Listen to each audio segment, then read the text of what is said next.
It's top news roundup on Top Society Live. Here are the headlines. Governor Obaseki speaks on rifts with deputy. Pastor Tomi reviews battle with cancer.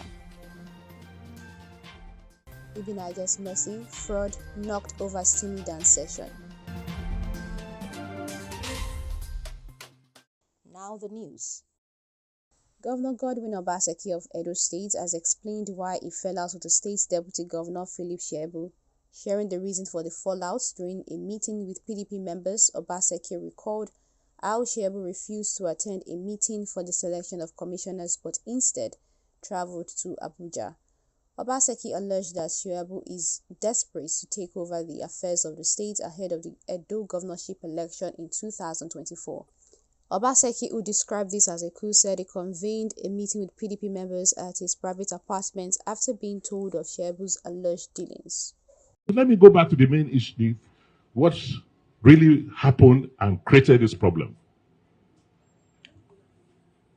I proclaimed the House of Assembly. He was in Abuja. Before he left, I called the chairman. The chairman is here.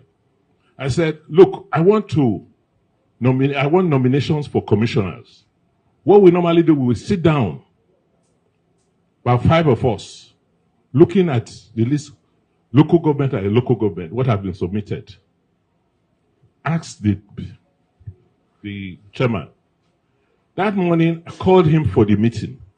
What did he say? He said he will not attend. That is why Isako does not have commissioner. He said he will not attend. I said, okay, well, let us go ahead. I will still give him that respect for us to consider when he's ready. He then went to Abuja.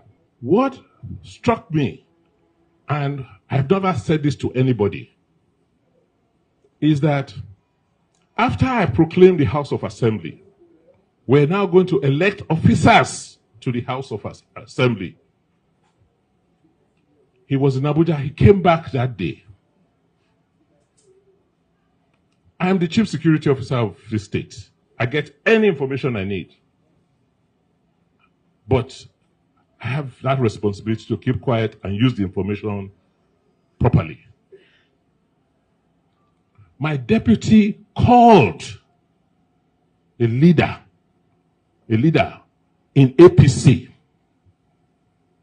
telling that leader that during the elections the next day of the leadership, particular speaker of the House of Assembly, that he has 5 members who are loyal to him and that he would like the 7 members of APC to work with the 5 members of PDP to produce a speaker.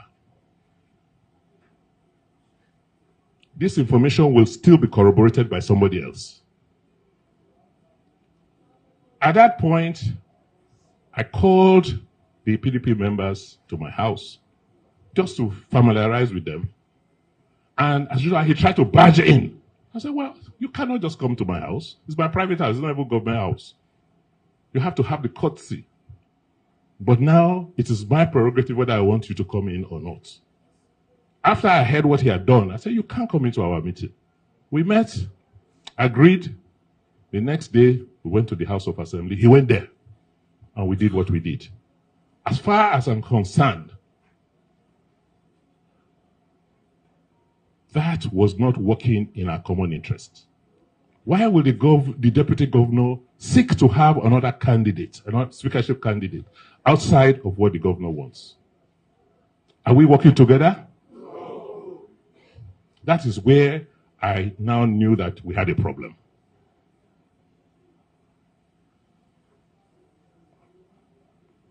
To say the deputy governor had become so desperate to take over that he would do anything, including carrying out a coup against his governor. How can you say you are loyal and you don't do that sort of a thing? What was kind of disturbing was the excuses he gave in his petition. This is a matter before the court. I don't want to talk much about it.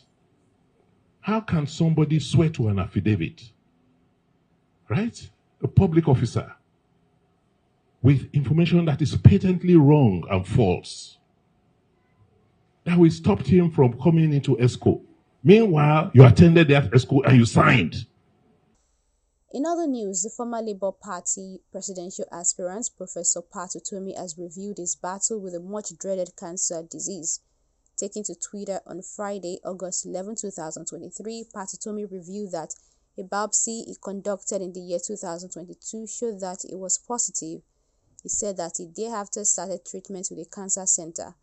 Utomi explained that he did not see why it was a taboo to say he was in a battle with cancer because the more he talked about it, the more he found many of his age in similar circumstances.